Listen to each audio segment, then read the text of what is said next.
Welcome back. It is the final segment of eLive Unplugged for tonight. We're speaking with Richie Stephens. What would you say has been your most defining moment so far in your career? Well, thank God I have so much defining moments. You have to start from the get-go, from the root. You must never forget the root, because without the root, there wouldn't be no branch. And when I started out on the North Coast was during that time that I discovered myself and realized what I can do in music and why I should not limit myself. I stayed on the North Coast because, as I'm explaining to you, I get the experience of touring and doing lots of major things before I even hit the studio to record my first song. So during that time, I've learned so much musically and vocally. So I would say one of my first defining moments is singing on the North Coast 6 nights a week in different genres of music. So during that time was the moment that really made me into who I am. But if you're talking about individual moments, then when I was in England singing in Brixton Academy, and I used to perform before Shabba on every show. As they would say, I'm the opening act. So I was there performing and doing my thing, and I used to just really put my all in what I still do it. Just put my all into what I'm doing when I'm live on stage. And I remember when I come off stage, somebody come to me, and someone in our entourage come to me and say, Richie, Jazzy B is out there to you. And I say, yeah, man, Jesus out there too, don't it? Because them times, Soul to Soul was the hottest group in the world, with several Grammys and several hit tunes, Back to Life, Back to Reality, However Do You Want Me, all them songs, mashing up the whole world. So, him walk away, and a minute time he come back and say, Richie, Jazzy be out in the virgin. So I said, tell the man to come now, man. Just joking with him. And then I said, Jazzy be step around. And I say, hi, Richie, nice to meet you, man. You're an outstanding singer. I said, thank you. And I was very, very, very, very nervous and surprised at the same time, because this is, as I say, Jazzy B was the man. And he said, well, we want to talk to you about possibly doing a song on our Volume 3 album. Who should we talk to? And I said, well, somebody called specialist. Specialists come, they talk, and then at the end of the conversation, they said, let's meet up at the studio tomorrow. So that moment was a moment that helped to curb me into the international side of the music. Because we went there at the studio, I was so eager to get into what he wanted us to do, which is to record a song for the Volume 3 album. I learned the song in a few hours, went into the voice room, voiced the song. They do the business part and everything and work it out. And I was on top of the world because I sing a song with Soul to Soul, which is one of the biggest groups in the world. So we came back to Jamaica. Tour ended, we come back to Jamaica. And in another day or two, I got a call that we have to come back to England because the record company selected the song as the first single. Wow. That was too much of a big news for me. Anyway, we went back. We did the video. We did a promotional radio tour. And after that, the single came out. The single shot up the charts of England. Everybody was assuming it's gonna be number one, nothing can stop this. But guess what? It was Michael Jackson, number 1 in the chart, and Elton John, number 2, and they held us out at the number 1 spot. But even to be held out by them artists, is a big thing. From that performance, I got signed to Motown, which was the first reggae actor signed to Motown during that time. How was that for you? It was amazing. All of these achievements during that time was just surreal to me. It's like, hey, a little country, you come up on a country bus. How do all of them things happen? But then it just kind of made me realize that, you have to put yourself into what you're doing. You cannot give 60, 50, or 20%. Give 100% and you will caught the right ear or the right eyes. People will see you and hear you and want to do business with you. So I was learning fast because I was young, very young at the time. So I was learning fast, and you know, those things helped to shape me into who I am.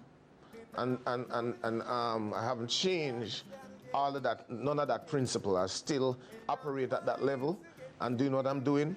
And I would tell you this, lots of the things that I'm doing now, I never get the chance to do them back then.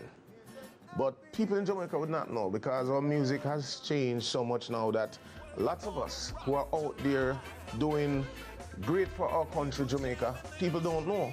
Because unfortunately, a lot of us are not necessarily operating in our music industry anymore as it relates to Jamaica.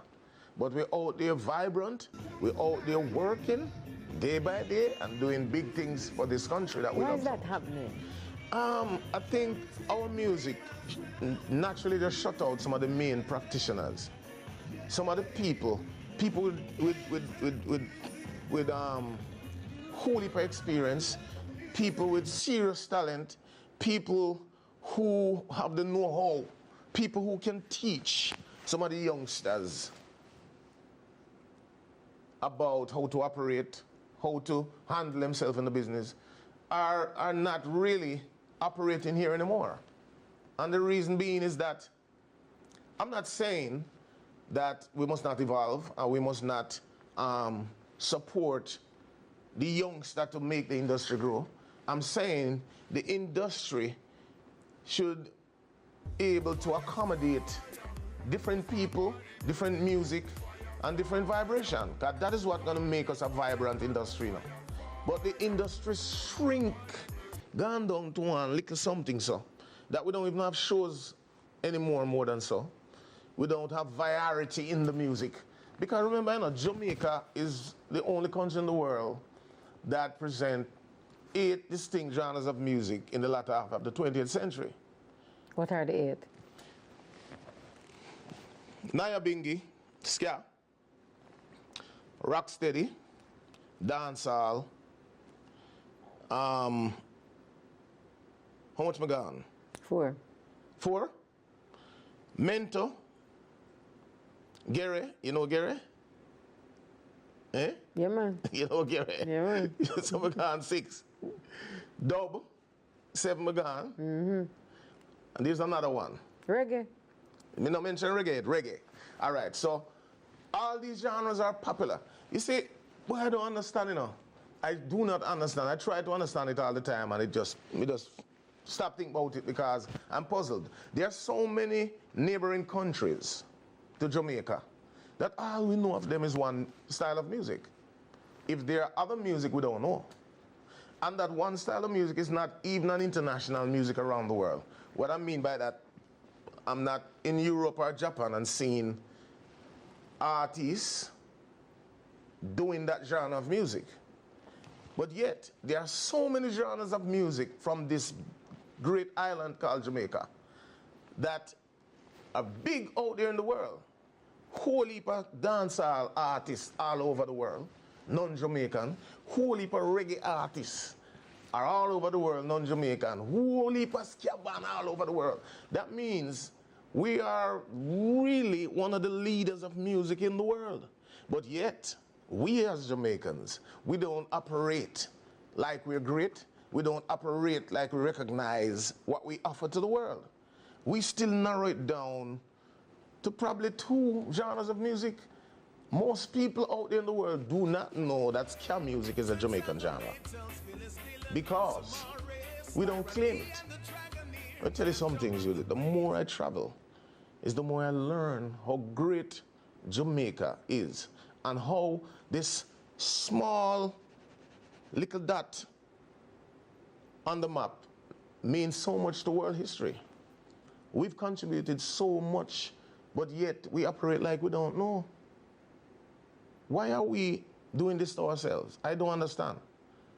When I travel, and I'm traveling far and wide, I'm going to countries now that I never dream of going. But I'm not even gonna hide it, I'm gonna say it. I've been doing different genres of Jamaican music. You name it, I've done it. Right now I have a mentor song on our new album with myself and the Scanation Band.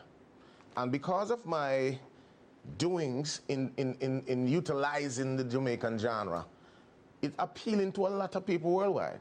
So I just wrapped up a tour where I went to Asia, and then through Asia, then to the Pacific further, where I went to Australia.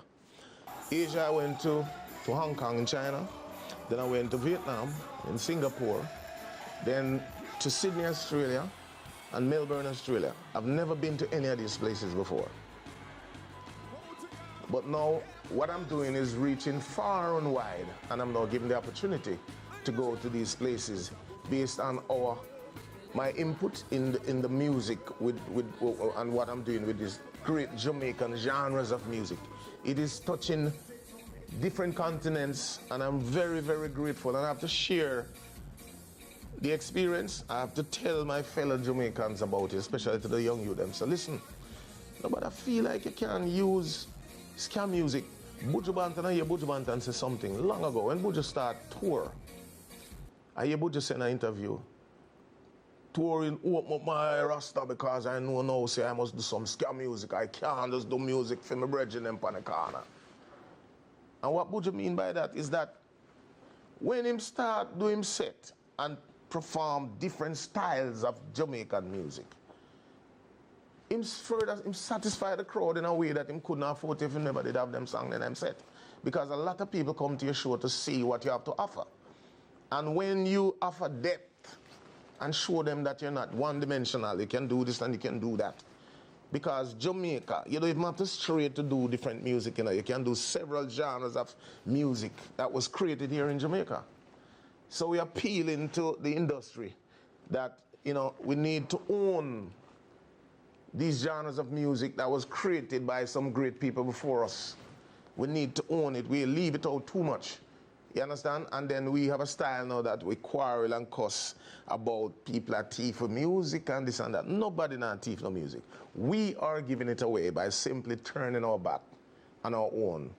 He's Richie Stephens sharing his views and putting a wrap to eLive Unplugged this week. Remember, you can catch the repeat tomorrow at 7. I'm your host, Judith Bodley. Catch you again next eLive Unplugged.